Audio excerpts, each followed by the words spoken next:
Now if you come on down to Highbury, you can see Thierry Henry. He is the best player you will ever see. Thierry Henry. Now if you come on down to Highbury. Hello and welcome to From Dial Square to Where on yet another. I'm very happy to say this again. Joyous occasion where we sit 5 points clear at the top of the league. I'm getting used to this, boys. I really am.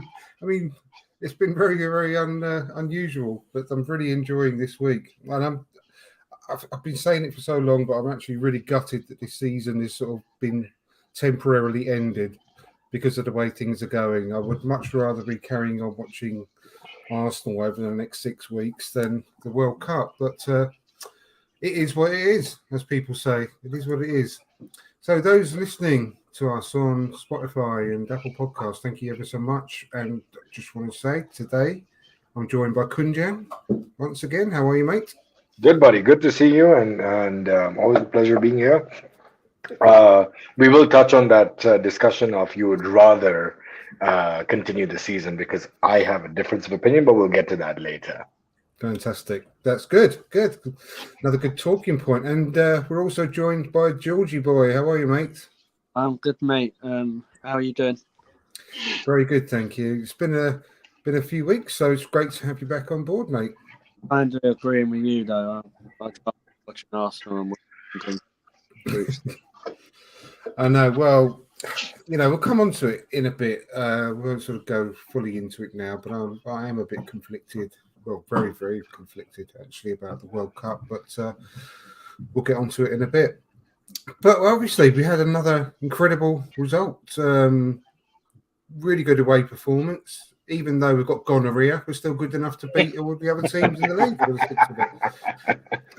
So, as it turns out, a poor, not poor, but slightly below par first half can be sort of explained away by the fact that most of our team were on the bog minutes before the kickoff. So, Kunjan, I mean, another great away win, to be perfectly honest with you. I mean, we stepped it up for another gear or so in the second half. I still think we probably had another 2 or 3 gears we could have gone into if we really wanted to. Sure. But first team started again. Obviously, Mikel Arteta's first choice, and it was a great performance, I thought. What are your thoughts? Yeah, in fact, I think maybe the score doesn't do us justice because, again, just like the Chelsea game, just like the Wolves game, like I think the score line should have been a little more handsome, if I can use the word. But again, I think the one beautiful aspect of what Arsenal are doing, and this is what I've discussed with you last season. I used to always tell you this, that we need to start winning both our halves. And when we're not winning one of the half, it's as if we step up a gear in the next half and say, you know what, we're going to go for it in this half. And when we go for it, man, we're going for it. Like we're stretching the opposition. We're keeping possession of the ball. And if it wasn't for, a bad batch of lasagna from down the road, I guess we'd have had maybe more goals past Wolves. I'm just assuming there's the same chef who cooks up the lasagna for them lot, that we had for this game. But it's just I don't know. I just feel like the camaraderie, the chemistry, the tactics, because you can see, like, even when we're not playing well, you can actually see the tactics come into play.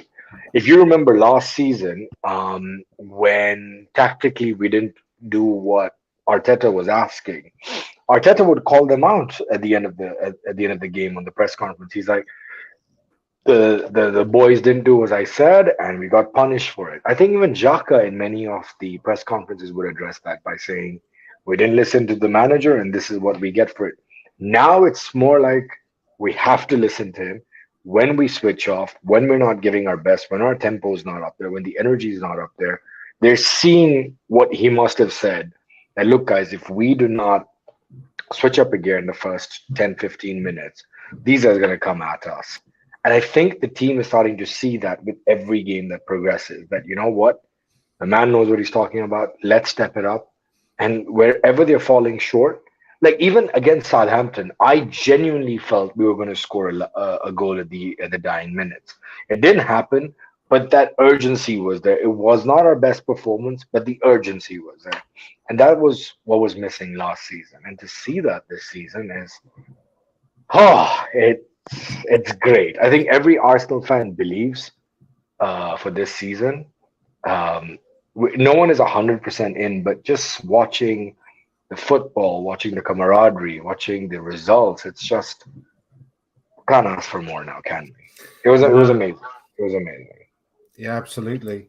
And George, obviously, with the loss that Manchester City had against Brentford, I actually had a real good feeling about that in the morning. It was really, really strange. I had a sort of premonition that they were going to lose to Brentford.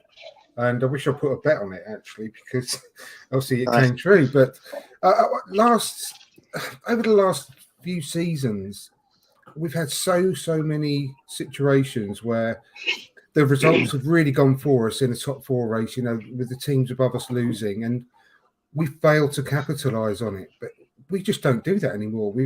Obviously, this season we're a different kettle of fish, aren't we? So, were you confident going into the game after the Man City result? Because it obviously would have put some little bit of pressure into their minds, maybe that we could be seriously, capitalising here. We can go 5 points clear. So it wasn't, for me anyway.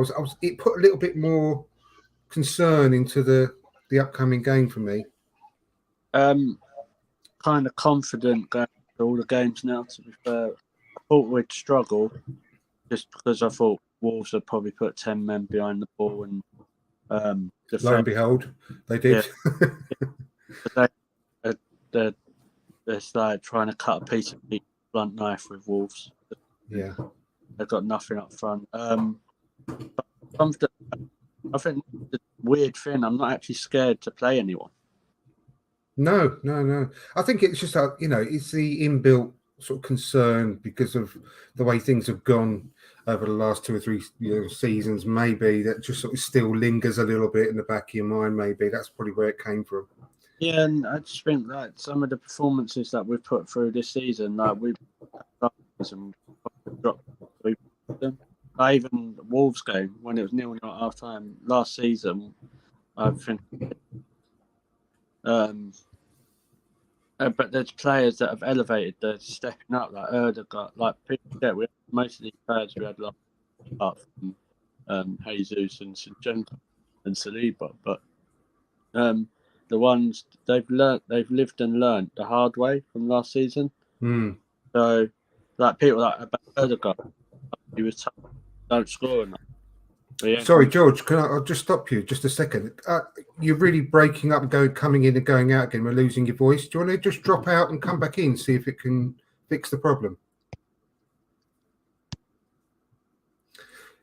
Yeah, sorry, Kunjan. Yeah, I just had a bit of trouble with his coverage there. But yeah, I mean, same question to you. I mean, were you slightly concerned maybe just because of what happened with Man City and whether it could have possibly put a little bit more pressure onto us going into the game?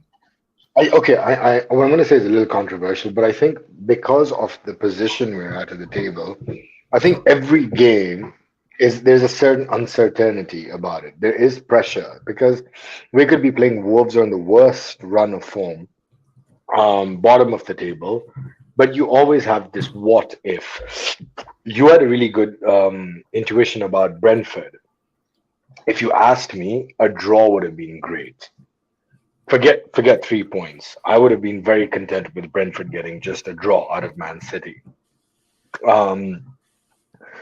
The thing is, like everyone, every channel out there, every pundit, every bookie is still saying Man City are the favorites for the title for good reasoning.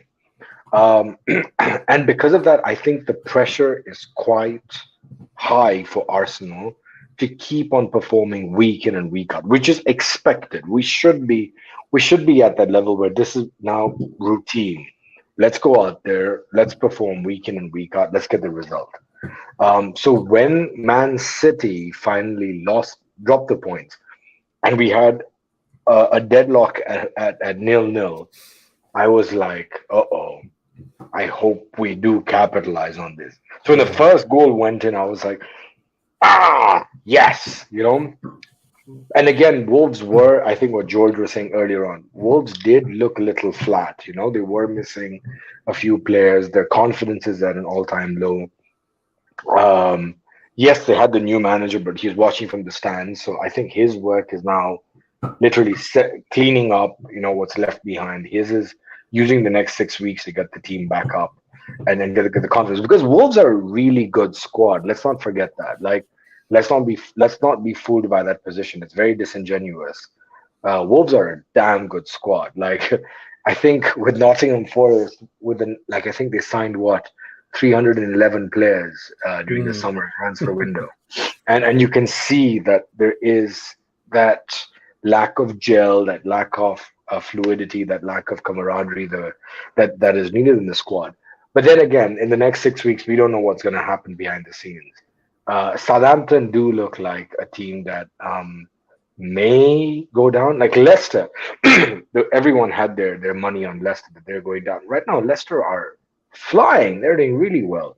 So it's such an unpredictable season that we can't tell what's going to happen when. So if you asked me confidently, there's not a single game I can confidently say we would win, except one, which was against Tottenham at the Emirates. I was pretty sure we were going to win that one. But again, when you watch the type of football, like against Southampton, I don't think a single one of us would have thought, yeah, we're going to walk out of there with a point. Not a single one of us thought we're going to lose at Old Trafford. But that's the beauty of the season. Nobody thought we would run riot at Liverpool. No one was under the impression that we would play out Chelsea the way we did.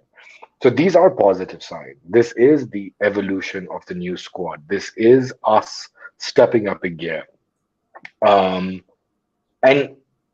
again, I can't say this over and over again. Yes, we're not the favorites for the title. I don't think any Arsenal fan right now is saying we're surely going to win it.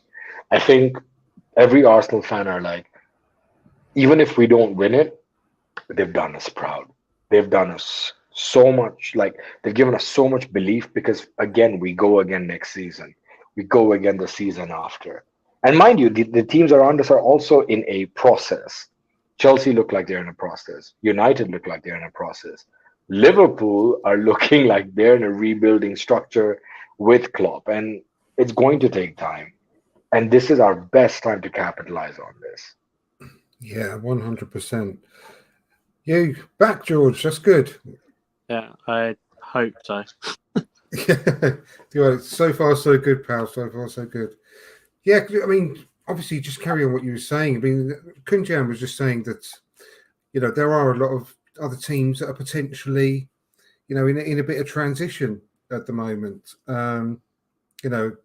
Even Wolves, who we were playing, have got the new manager who was sitting in the stands watching them that day. I mean, this 6-week break couldn't come at a better time for him. I mean, obviously, he's going to be able to have a full sort of pre-season with his new squad, isn't he? And really try and get them sorted out. But yeah, I mean, even Manchester City, who we were playing, obviously the question I put to you about them losing, have slightly changed their squad. They lost 3 big players, 2 of them to us, obviously, Zinchenko and Jesus, but they also lost Raheem Sterling, and they replaced them with players that obviously one unbelievable world-class talent in the forward, but he sort of slightly changes the way they play a little bit as well.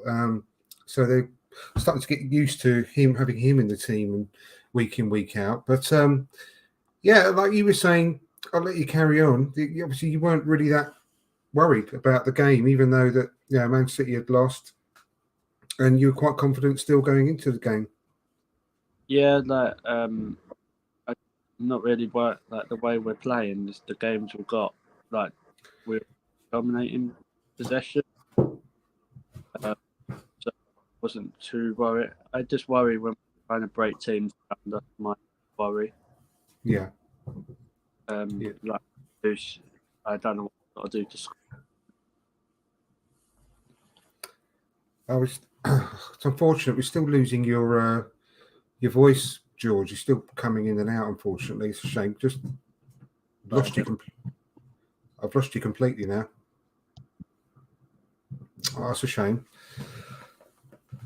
Yeah, it's, from what George was saying, I was fully expecting Wolves to be, all players behind the ball. When they sort of kicked off, and pretty much from the word go. Funnily enough, the first 2 minutes they didn't touch the ball, and Granit Xhaka went down. They hadn't touched the ball in those first 2 minutes, and I genuinely do believe that when we lost Granit Xhaka, because I know he came and carried on playing for a few minutes more, but I think that really disrupted the start that we had and the flow we had at that particular point. And then when he had to go off on, I don't know what it was, 15 minutes or so, and we brought on Jesus. Vieira, beg your pardon. We brought on Vieira. It did disrupt the way that we started the game, I believe. And then we found out afterwards that obviously everyone had been suffering with gonorrhea, like I said. not quite, but so that probably wasn't helping matters. But when they did start, it was obvious right from the word go that they were not out to try and cause us problems. They were trying to completely put all the men behind the ball and just hit us on the break whenever they possibly could.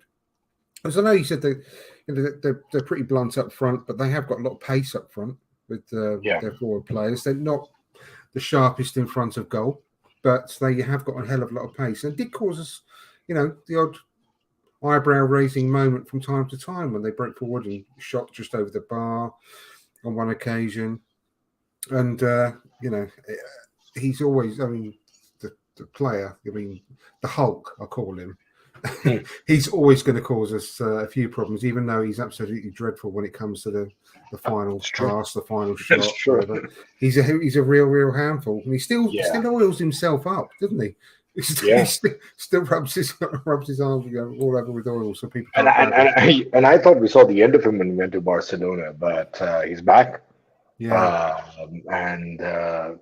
terrorizing the defenses. But you're right. I think his physicality and pace is something that is quite terrifying. But when it comes to the final ball in the final third, he's not the best.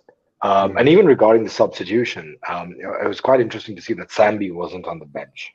Yeah, he must have been suffering more than others, I think. True. And the thing was that as soon as Xhaka went down, I genuinely thought that I wish he brings on Vieira. Yeah, me too. But I was under the impression it would be El Neni, because I thought maybe El Neni will go into the defensive midfielder role and then he'll push Partey up.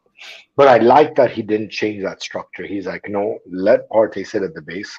We'll get Fabio Vieira, who's a left footer, play him on the left. A little further out, and him and Ødegaard can, play a slight creative duo and try and figure out who will move into what space. And if you saw having Vieira into the center helped Ødegaard progress so much further, because I think with Xhaka it's more direct. And with Ødegaard, he sits right behind the strikers as the creative out player. But with Fabio Vieira, because he's got that dynamism in him, that he can cut in and move towards the end and move away to the left, bring it to the center. It gave Ødegaard more space to move into the center, and that's what even I think when we signed Fabio Vieira, Arteta was saying that I can see the both of them playing together. And this was a lovely opportunity to see that. I was just thinking, I'm like, it would be such a beautiful time to see Smith Rowe come on. But whenever that does happen, we have such a good plethora of talent, young talent, who play very different dynamic positions. Like, you cannot say Ødegaard is similar to Fabio Vieira. You cannot say Fabio Vieira is similar to Emil Smith Rowe. And you cannot say Emil Smith Rowe is similar to Ødegaard. They're so dynamically different, and yet it just works. The whole system, the whole play, how every little tweak can make a difference on who plays what from where. It's beautiful. Again, it's a good roster of talent to have to see what we can work with. Definitely, and it was a good opportunity for Fabio Vieira to play with the first team as well. And it's not, he had a relatively quiet first half, but I mean, I don't know what people are expecting, really. I think overall, I was really pleased with his contribution in the team. I thought he played quite well. And but when he's gone from one different team to another, obviously playing on Thursday nights, and then playing with the first team. But it was great to see him working with the first team players in an important game. And I thought he did really well. And I thought it was an ideal game for him to drop into because of what we were speaking about earlier, trying to break down this really low block. Fabio Vieira is an absolutely perfect person for that, alongside Ødegaard, because we were never going to come under significant pressure. So if we were ever going to lose Xhaka for any kind of minutes of any game, this was probably the ideal one to do that in. Yeah, you're right. Because we were going to be constantly camped in their half with, like I said, 9-10 players behind the ball for Wolves. And Fabio Vieira was an absolutely ideal one to drop into this. So, yeah, I was really pleased to see him on the bench. And funnily enough, I didn't even give a thought to Sambi. And it wasn't until after the game, that I realised he wasn't even on the bench. Right. So it didn't even cross my mind that he might come on. What did cross my mind when I saw El Neni warming up? Yes. I thought potentially there's a chance here that I know you said he could move Partey up further up the field, but I thought potentially he could drop to a back three and push. Oh God, what's his name? Gone completely out of my head.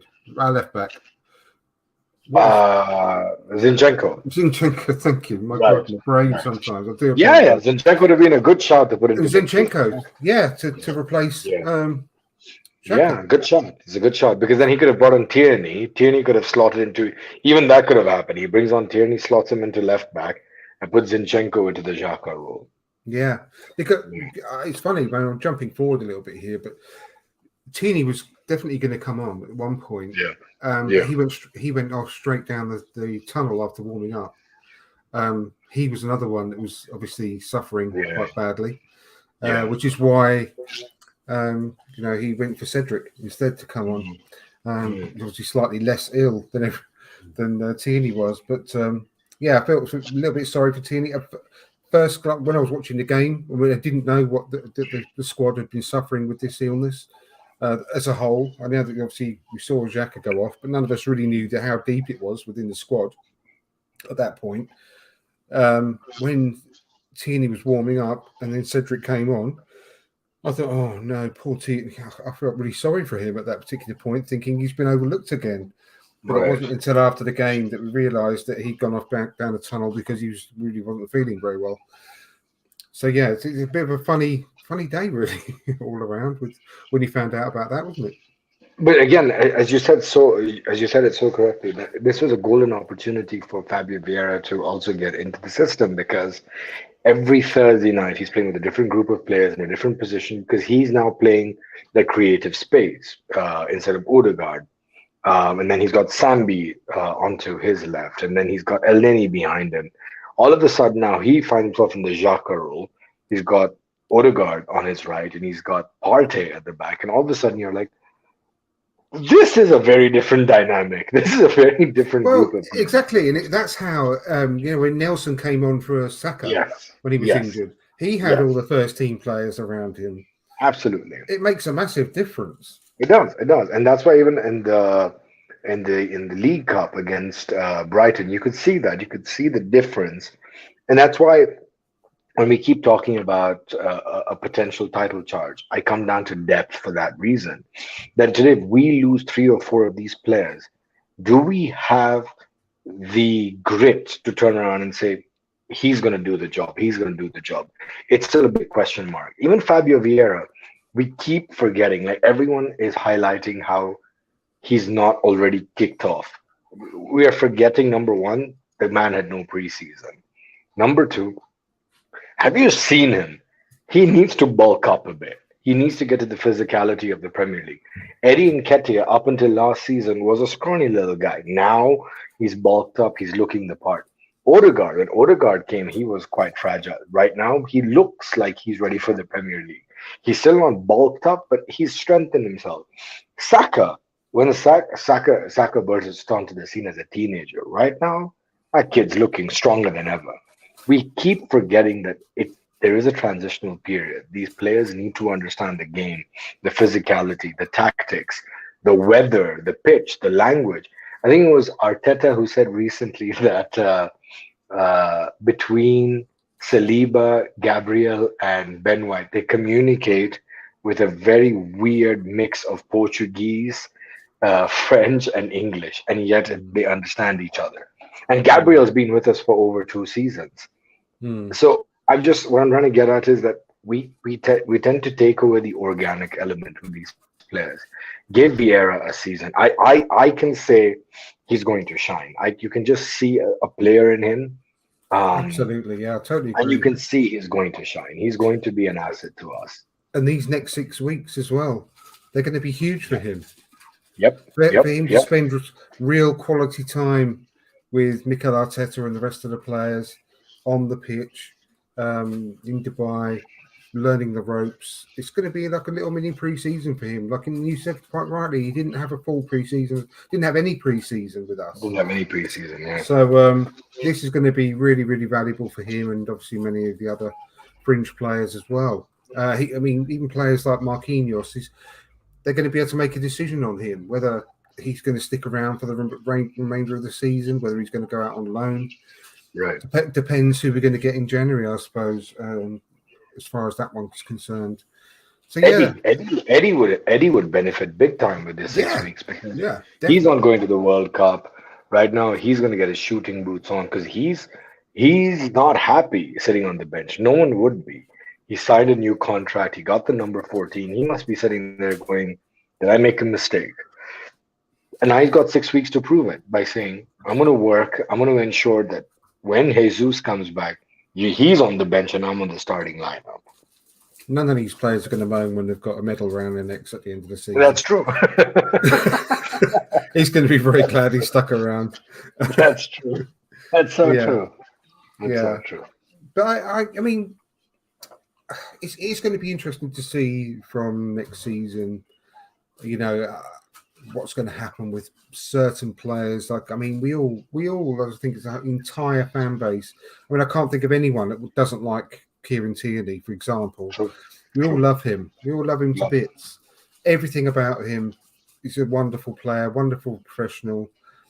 But, is the team slightly moving away from him? And it's going to be slightly interesting on, come the summer as to, what his thoughts are going to be like. And would it make a difference if and when, we do go ahead and win the leagues by some miracle and keep this kind of form up? I mean, if it does happen, is that going to change people's feet? Is he going to think, well, I'm not leaving now? We're champions of England. It's going to be so fascinating what's going to happen. Quite apart from how players are going to come back from the World Cup and how the team is going to gel together again once everyone gets back together and they're at different stages of fitness potentially and so on. Quite apart from all that no one knows, it's going to be fascinating as to the team dynamic and what's going to happen at the end of the season as well. There's a lot to look forward to, really. I think with Tierney, again, we take away from account is we don't know the extent of his healing right now because he hasn't fully recovered. He's still not 100% fit. Even in the Europa League or in the League Cup, he's not able to complete a good 90 minutes. That's the first thing. Because we love the guy. We've seen him at his full potential. We've seen him at his peak. And he's class. Maybe you don't want to call him world class. That's fine. He's class.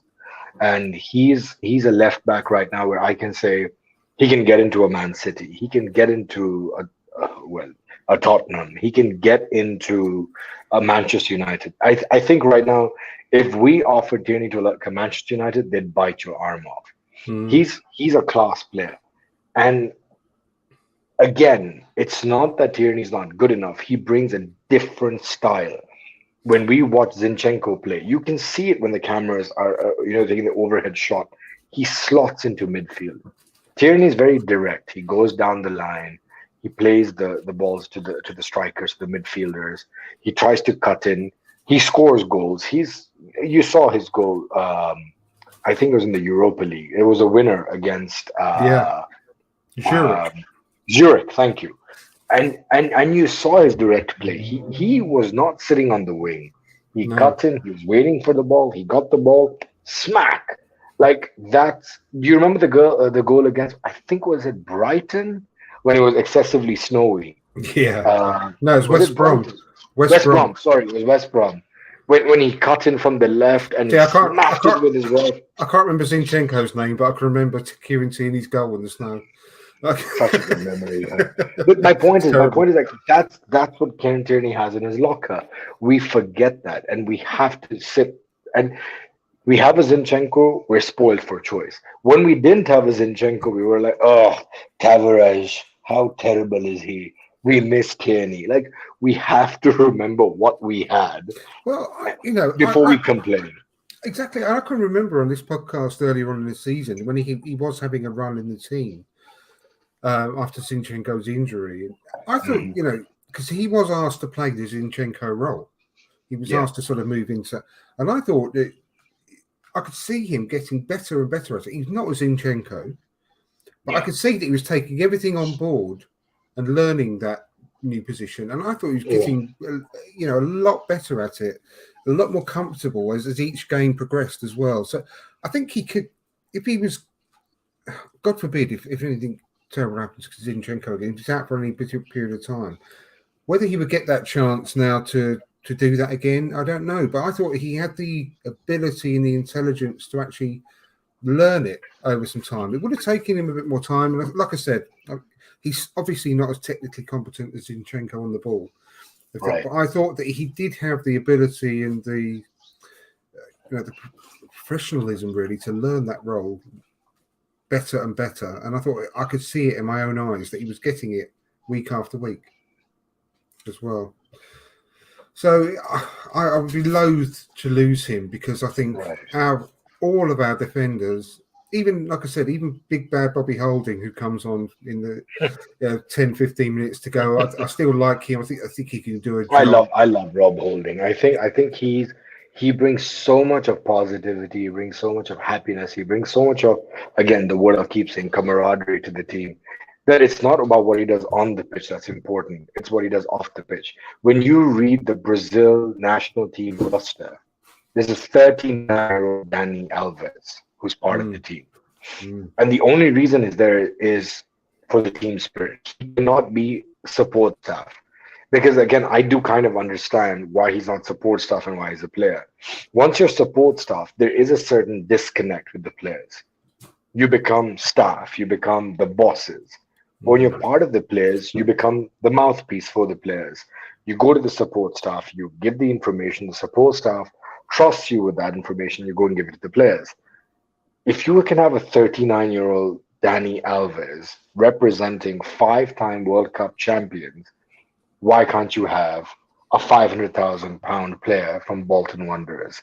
I love Rob Holding. I think if you told me next season we're losing either Rob Holding or, God forbid, Granit Xhaka, I would say it's been good, Xhaka. Like good to have you on board, buddy, with all the form, with all the goals, because I think Rob Holding has a certain charisma, a certain aura, which we need in the club. In all the dark, gloomy days we've had, the one guy, and I think even in the documentary he said it. He's like, everyone looks at me. He's like, "Why are you always smiling?" And he's like, "Because I love what I'm doing. I'm happy in what I'm doing." What more do you want in a player? What more do you want in a human? You just want this energy around you every time, because it pumps you up, it keeps you going, and it keeps you wanting to play for this football club, this fantastic football club.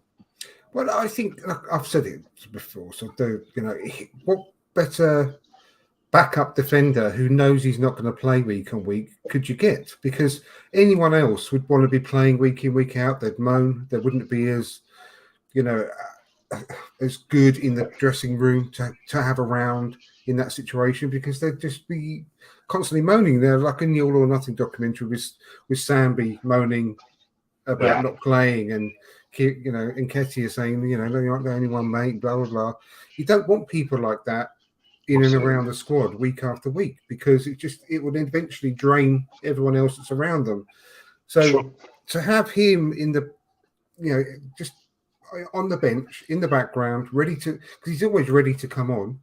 I think he's top. He's top to have around. And I love the guy. It'll break my heart. It'll break my heart if he leaves the club. It will break my heart. Yeah, exactly. Because people will say, well, we can upgrade on him. That's fine. But where are you going to get this player who's happy to play second fiddle like he is?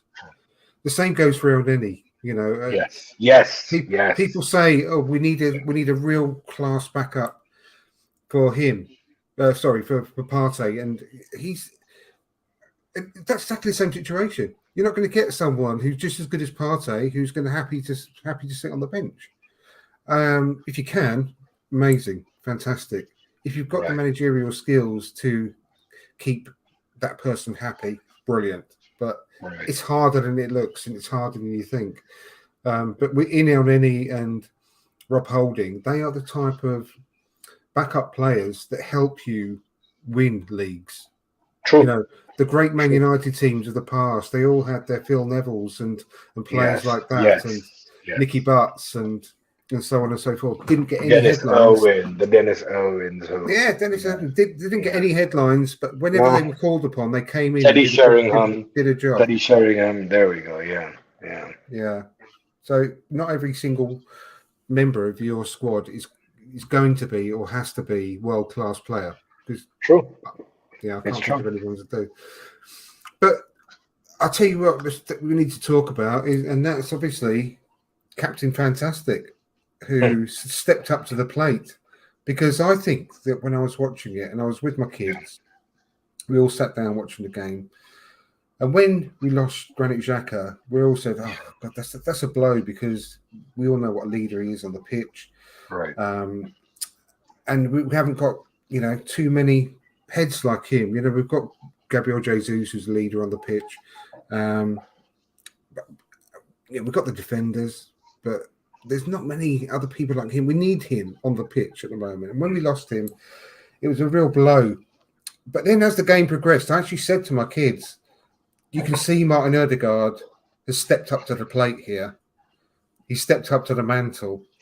After the first goal, especially, in fact, funnily enough, I thought Saka had got the nick. To score that one at first. And I thought, why is Ødegaard celebrating? That's clearly Saka's goal. And even on the replays, it's hard to tell, isn't it, from sometimes? But obviously, it was his goal. But then, you could see he'd really sort of even elevated the game even more. He thought, right, he monitored the situation, said, we've lost Granit. I'm going to have to really step up here. And I really think he did. Yeah. And I was, like I said, I was commenting on that to my kids as the game was progressing. But obviously 2 goals as well, which makes him our top goal scorer at the moment in the league. 6 goals in 14 games and 2 assists.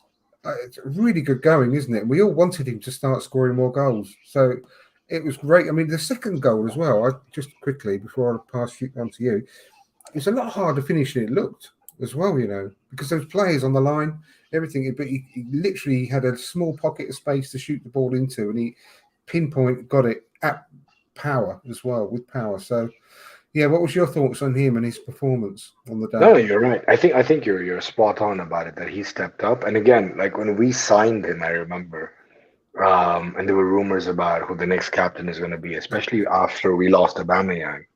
And then there was the names being thrown around, like Tierney was supposed to be a name that we would have considered. And I still think he's a fantastic captain, but because he's not starting, I think that's maybe a discussion point. Gabriel was a name that stepped up. Then like Xhaka, Ødegaard.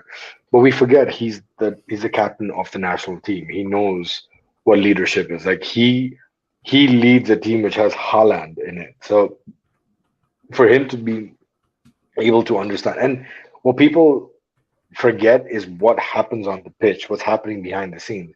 Ødegaard doesn't come off as the most vocal guy because of his aesthetic, because of his demeanor. Xhaka's always, like arched eyebrow and he's like waving his hands and he's like, but Ødegaard, I'm sure, has his style of captaincy and you can see it through. I think as soon as Xhaka stepped out, you could, as I was telling you earlier on, you could see Ødegaard was pushing forward more because now he kind of adapted his game to Vieira's. And again, you take it back to Arteta. Arteta must have planned this in. Arteta must have had the session in training where he's like, this is a possibility and this is how we're going to play with it. Because I started seeing Ødegaard getting more direct with what Xhaka was doing in the box-to-box role, except Ødegaard was more on the attacking midfield role, going quite direct. And both goals, if you see his position play, he was in the box for both the goals. For the second goal, I have to credit Martinelli. Martinelli first started with he stole the ball from the defender. Yeah, I mean, that's him all over, isn't it? Chasing a lost cause, really, at the corner flag. It's true. And then I think he played on to Zinchenko, who cut it in to him, hit the ball.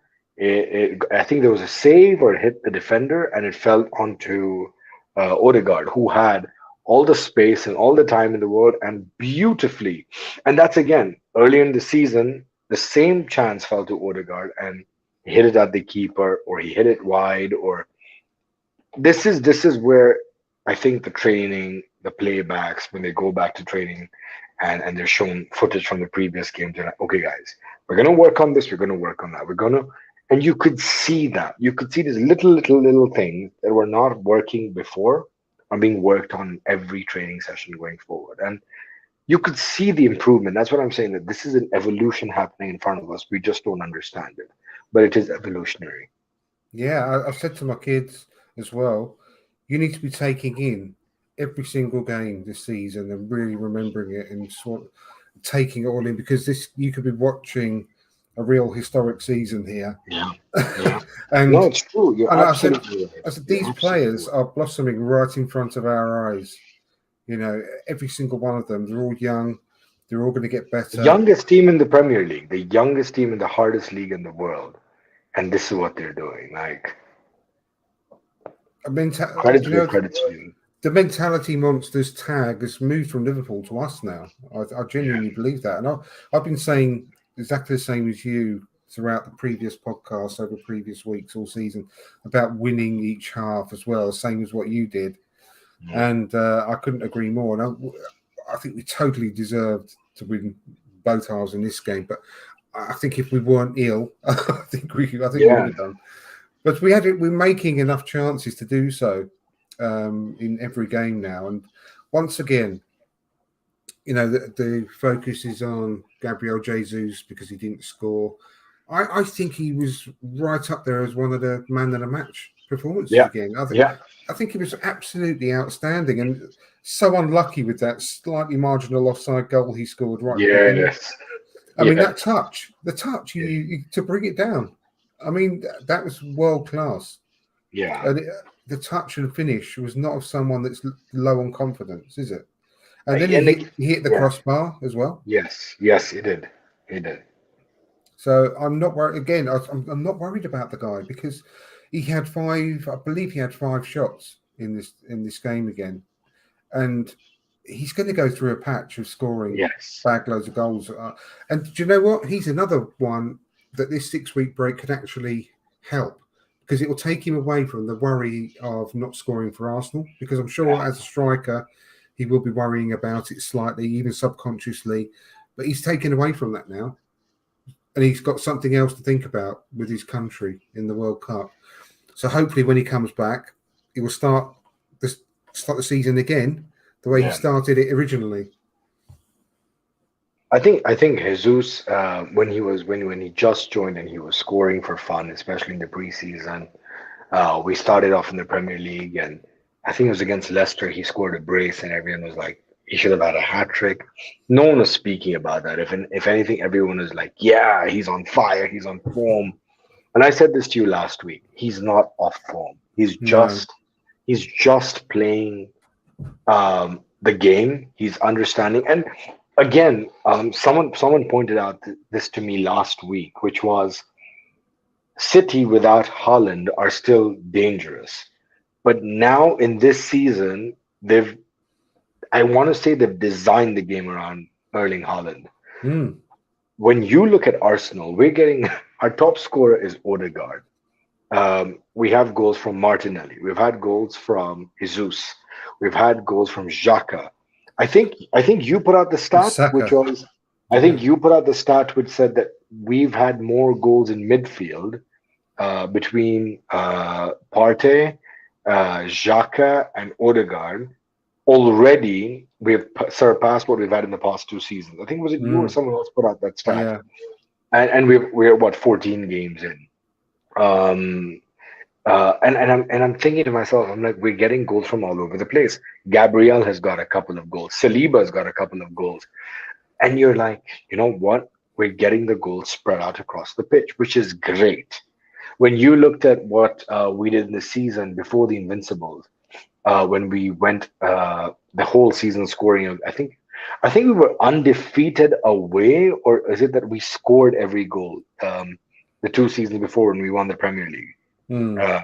And again, it was a case of Henry was getting the goals, Perez was getting in the goals, Bergkamp was getting in the goals, Patrick Vieira was getting the goals, Ljungberg was contributing the goals. Like everybody was contributing. Yes, Thierry Henry was our top scorer.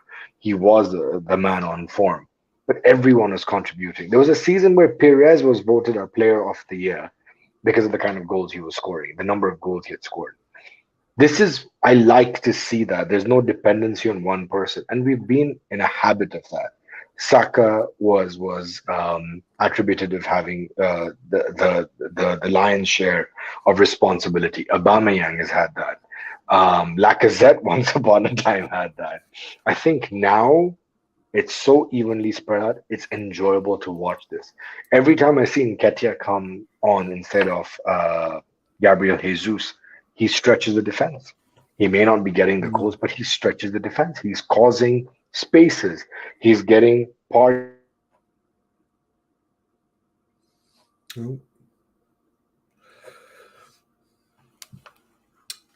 Kunjan's frozen now for anyone listening in on Spotify. We're not having much luck today. Now, Kunjan's gone the same way as George did. Let me just drop him out just for 1 second.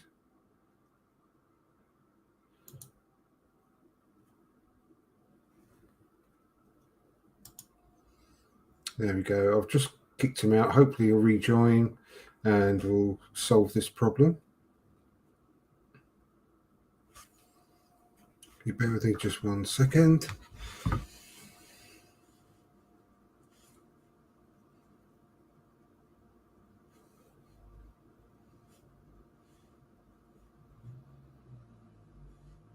Right, just messaged him, get him to rejoin. It's a shame because he was right in his flow there. You don't want to be looking at my ugly mug just on its own, do you? Here we are. You're back. Yes, sir. Sorry about that. That's all right. No, you completely froze. I'm just glad you got back on okay. So again, I was telling you earlier on that I'm glad that the goals are spread out. I'm glad that we're not reliant on one striker or one midfielder for the goals, and that's something. It's so good to see this. It's so good to watch this. It's so good to enjoy this. The only thing that I will get to over and over again is the depth, which is why I said I'm happy for the 6-week break. Okay, yeah, that's fine. And I mean, the Mudryk links are getting quite strong. Yeah. He looks like a real player. He looks like an Erling Haaland on the wing, doesn't he? Not quite as big and tall and powerful, but he looks relentless. That's a good word for him, I think. He looks like a relentless player up and down that wing. So fingers crossed that something can come of him and 1 or 2 others as well. Right. But I'm sure they're starting to work on that already. Where coming up to it. But he said he would be disappointed if he doesn't get his move this winter. in the Yeah. January window. Yeah. So let's keep our fingers crossed for that. I But, just think, Andrew, that's why I'm saying that. I think the 6 weeks for me, why it's a blessing, why I'm over and over reiterating this, is because if we weren't in the position we were at, we would have been like, okay, we were in a run of form, we're sitting on third, we're sitting at fourth, it's fine, let the players come back and we'll pick up, regroup, and take it forward from there. For me, it's like 26th December, we kick off against West Ham. We have a very strong run of fixtures. Let me just go through some of the matches we have. We have West Ham on the 26th. We have Brighton away on the 31st. We have Newcastle at home on the 3rd of Jan. We have the Toilet Bowl Stadium on the 14th of Jan. We have United at the Emirates on the 21st of Jan. This is just after the World Cup. These are not easy fixtures. And right now, if we are trying, even if I'm not saying we may not win it, but even if we're trying a serious attempt at going for the title, I think between the 26th of Jan and let's say the 14th of Jan, whatever we can add to the armory, no pun intended, whatever arrows we can put into our quiver will just make the challenge stronger. Because right now, if we had the schedule the way it is up until December, we're going to face a lot of injuries. We're going to face a lot of players off form, a lot of people with gonorrhea, etc., etc. Having this break helps for that, just for that reason. I know. I just think that the only team I would be slightly concerned about in that run right now, if it were carrying on, Newcastle. Yeah. It's the only one. It's the only one slightly that I'll be. I still think we'd have enough to beat them. But again, January, don't be surprised they'll strengthen. You know the kind of money they're sitting on. Exactly. That's why I'd love it to carry on right now. We can get them out of the way now. But no, I mean, imagine playing Manchester United and after all the turmoil they're in at the moment, with one of their players ripping everyone else to shreds and all the. Well, to be fair, he did speak well about Arsenal. To be fair, he spoke well about Arsenal. So. Well, of course he would. He'd love to come and join the top club in England, wouldn't he? But no, you can jog on anyway. But no, I mean, it leads us on to talk about the World Cup, because I think that I am so conflicted, because I hate the fact that it's happening now. I hate the fact that it's happening where it is. Yeah. And with that country just shouldn't be holding a World Cup. Sure. And everything else, that's all the sinister and all the human rights situation and all the deaths and everything else just makes me really angry and disappointed, to be honest. But at the same time, I feel like I've been robbed of a proper World Cup in the summer. I feel like I've been robbed of 6 weeks of watching Arsenal, because although it's going to restart again at Christmas time, we're not going to have 6 weeks added on the end of the season to miss out for these 6 weeks. We're going to get it's all just going to be constricted into one season. So, and obviously it's happening this season of all seasons, when Arsenal are absolutely running riot and we're top of the league. And we've gone from having 13 games, I think I've read, from October the 1st to now. Yeah. We've had 13 games to nothing. Right. So it's like you're a heroin addict that's just suddenly had everything taken away and just going cold turkey. Right. So that's the shame. Everything you said is right, and that's just like the sensible reason why a 6-week break now is good. But I'm just selfishly, I just feel like all the good stuff has just suddenly been ripped away from me, and I'm going cold turkey off of heroin. So I still want to watch the World Cup, because there's nothing else to do for the next 6 weeks, obviously, let's face it. And for it to keep me going, I want to enjoy it. I don't know whether I will or not. But I want to enjoy it, but I feel so conflicted about the whole situation. Do you get where I'm coming from? Of course I do. And I think if you want motivation, use it as a scouting platform. You may see a few players, you'd be like, he'd be good for the squad. he'd be good if we signed him. Use that. I do that time to time. I'd be like, oh man, he like when James Rodriguez broke onto the scene. I was like, man, he'd be great for Arsenal.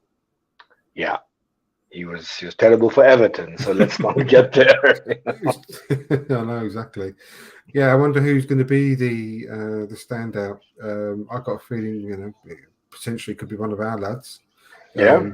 Saka. Even someone from Spain. I think Spain have a very young squad. We may see the rise of one of their youth over there. Because I do believe there may be a dark horse in the tournament. Everyone is saying Brazil are favorites. France are quite up there. England are also. But I just think Southgate doesn't have the strongest squad. And I think even the numbers were put out there yesterday. And like Saka was given the number 17. And I was like, yeah, that's not starting now, is it? But he knows his job better than us, I guess.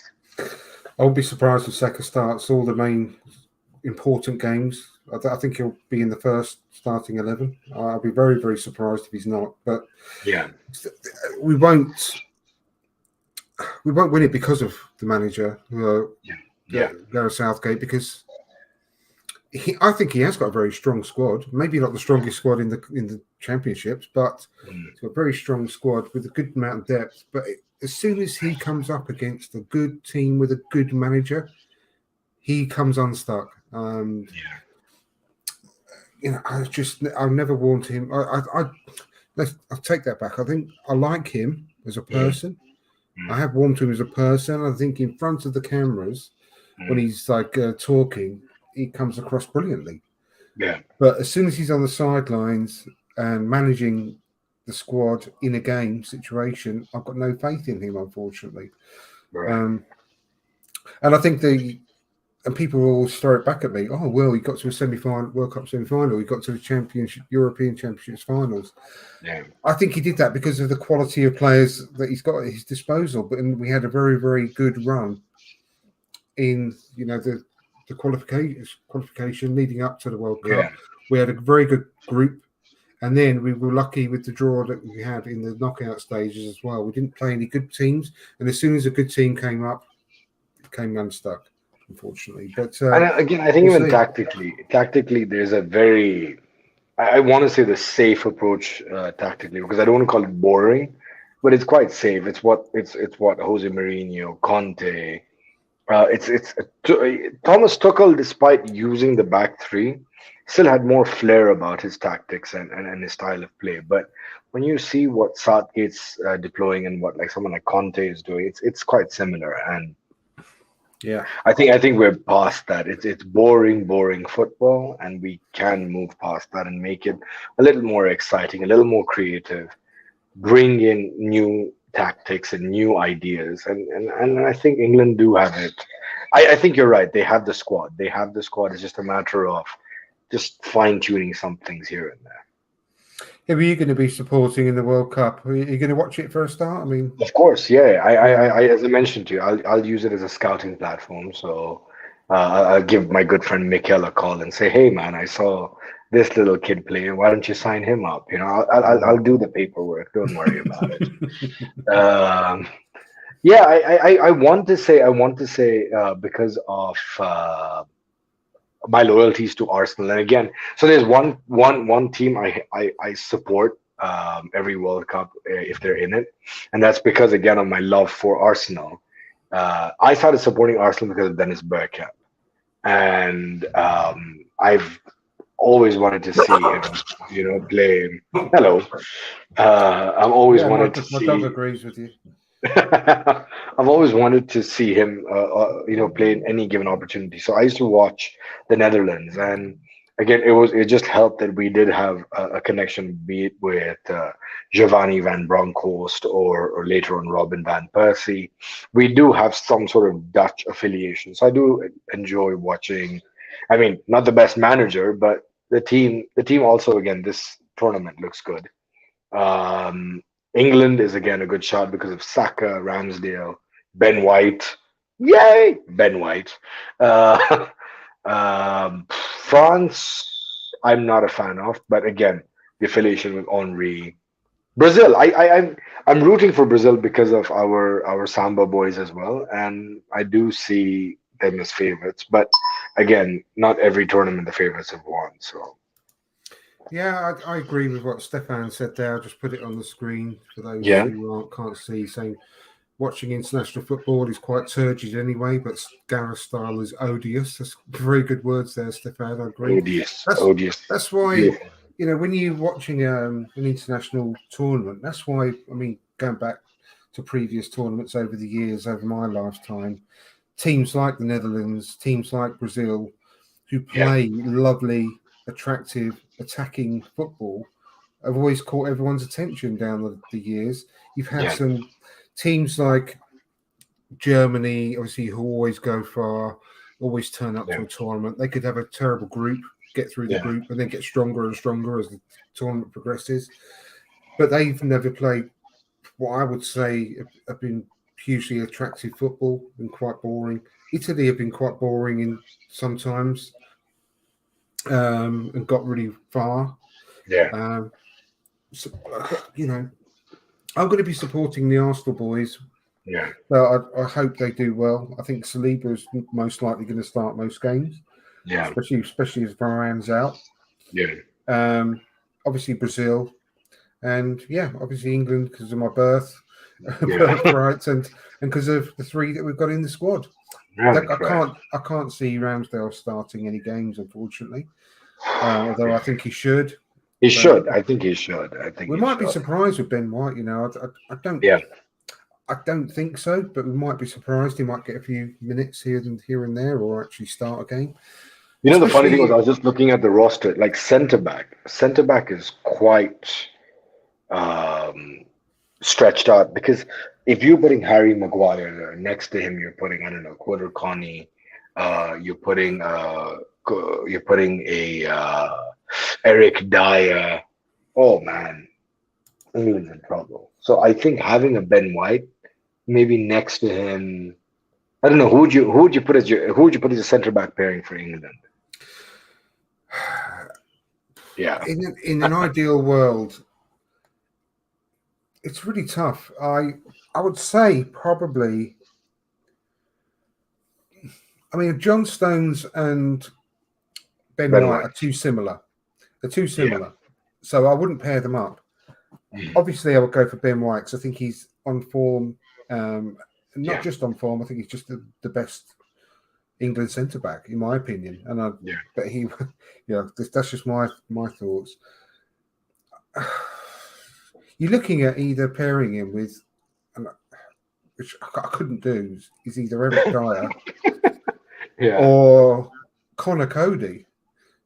Yeah. And probably because of the way that Connor Cody is you always hear about in the changing room as a leader, as a real vocal defender, but he's obviously got some skill and talent as well. Right. Maybe him and Ben White, because they're different enough to complement each other. And I think that's quite important in the centre back pairing, personally. I also thought of another, we're talking about Gabriel and Saliba and the way that they work together, and I was giving the analogy of Tony Adams and Martin Keown in the past. Another good analogy for them both is Vidic and Ferdinand comparison. Yeah. Vidic was a very combative, fiery central defender alongside the other sort of, robust, strong. Exactly. And alongside the more sort of elegant and Rolls-Royce like Rio Ferdinand. So that's another good comparison about Gabriel and Saliba. Which is funny you say that, because again, both centre backs at different junctures in their career have been compared to Rio Ferdinand. When Gabriel burst onto the scene and was very robust and he had control of the ball, when he was playing with was that Ben White? Fofana. Oh, No, I thought you meant before we bought him. Gabriel. When we got Gabriel 2 seasons back, it was not Ben White he was paired with. He was paired with, I think it was Rob Holding. David Luiz. Thank you. Yeah. David Luiz. And you could see Gabriel was the one, doing the the heavy tackling, and like very aggressive. And people used to always say that one day he's going to pick up a red card, and you could see that in him, and everyone would compare him to Rio Ferdinand. Now, when you're saying this, it's so on the money because, again, there's a different game that Rio Ferdinand had much later in his career, which reminds me a lot of Saliba, where Saliba's like even against Wolves, Saliba made the mistake where I think he played on number 17. I forget who it was. Guedes. Yeah. Yeah, and he hit it, and I was like, oh shit, this is top corner, but it went wide. You could see that this is the naivety. This is still him as a 21-year-old finding his game, finding his footing in the squad, finding his footing in the Premier League. But again, it's not like, oh man, we expect that from Saliba. He's got that mistake. No, it's a one-off. The own goal against Leicester, it was a one-off. I think it was a couple of games back. What was the mistake he made that everyone was highlighting? I forget. Yeah, the Spurs one gave away the penalty. No, there's another one recently called like 2-3 games back. Well, there was one. He's done a dodgy pass in every game lately. Yes. Okay. But again, what I'm saying is he's 21 years old. He's 21. Exactly. Yeah, I'm not knocking him, but it's funny because I was listening to the Arsenal Vision podcast today, and Elliot was saying, I think it's time that everyone noticed what Gabriel is doing, and give him some credit now. And he said, about mopping up after Saliba's mistakes lately, and he scored the goal to win us the game against Chelsea, and the block that he put in after Saliba made 2 mistakes against Wolves. He nearly gave away the penalty, which was dubious. Yeah, I think it wasn't given because of an previous offside. Offside, yes. But he was a bit dodgy there, and also he did a short back pass again, and both times Gabriel was there to mop up. This time as well, and we've been saying this for weeks on this channel, backing Gabriel and noticing these things that he's doing. But nice of the Arsenal Vision boys to finally catch up with us today. Anyway. When we were discussing about Gabriel a couple of weeks back, we'd always say it's not a negative thing, but he's the chink in the armor, and that's not a bad chink to have. And with Gabriel, there's so much he does right that unfortunately we highlight what he does wrong. He hasn't done anything wrong for the last few games, though, has he? It's true. Honestly, he's been immaculate, and he could have had a bit of a sulk. Don't forget. On the weekend because of not going to the World Cup. All the announcements were made a couple of days before. All his teammates find out they were going. He was left behind, and he could have been a bit sad about it. But certainly he rolled up his sleeves and didn't give a shit, to be honest, in his performance, did he? He certainly did brilliantly. And again, just like Rob Holding, he has his aura of happiness. He's always smiling. He's always cheering people on. You need people like that. You need these kind of players that motivate you, that bring the team together and just spur you on. Sorry for that, but just push you on, for just doing better and better. Every player that we've got at the moment just seems to love the club, don't they? I mean, every one of them, even the ones that are warming up and down the touch line on the bench, and everyone seems to be fully immersed. Ødegaard celebrated by pointing at the badge. He very when he scored the second goal, he was showing off the badge. And what more do you want from your players? You just want them to love the club and love the vision and what we represent. Yeah, you could want them to be good as well, but we were lucky in that respect that they all are very, very, very, very, very good players as well. Who's your tip for the World Cup? Who do you think is going to win it?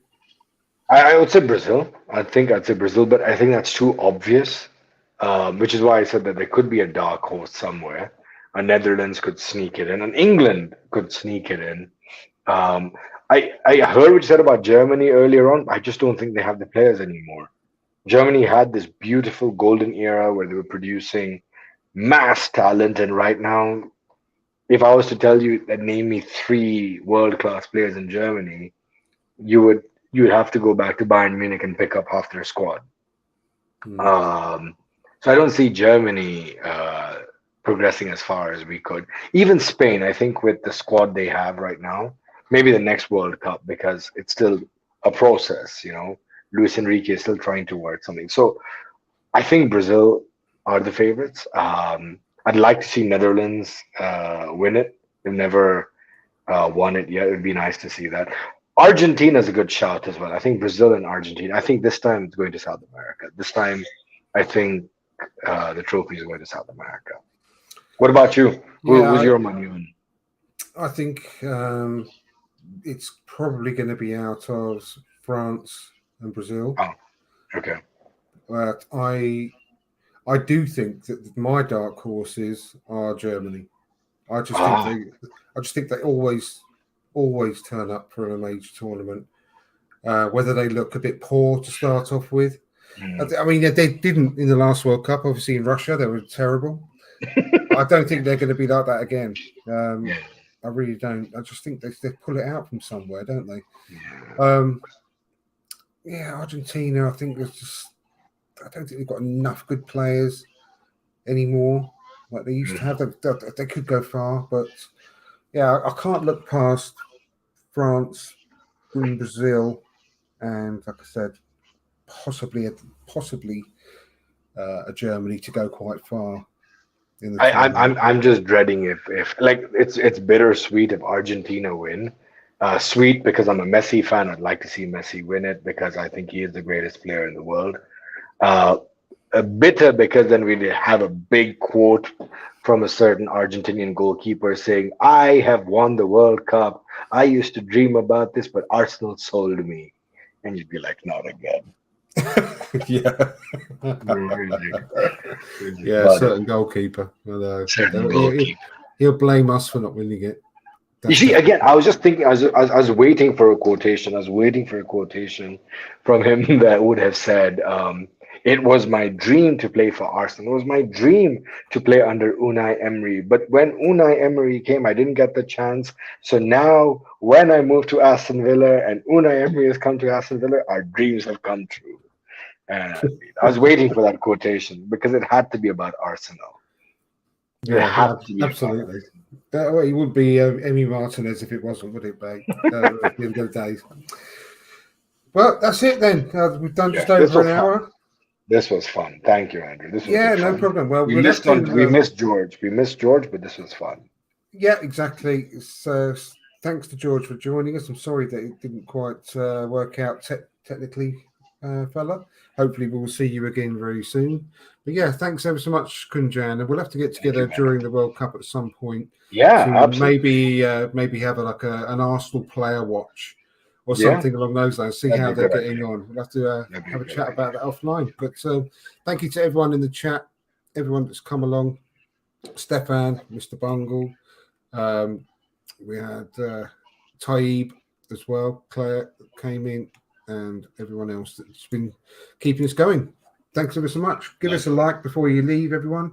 Subscribe if you haven't done so already. And if you're listening on Spotify or Apple Podcasts or anyone else, give us a 5-star review. That'll be absolutely fantastic. Helps us get found by more Arsenal fans all over the world. So once again, thank you to everyone, and we'll look forward to seeing you again very, very soon. Take care and goodbye. Yeah.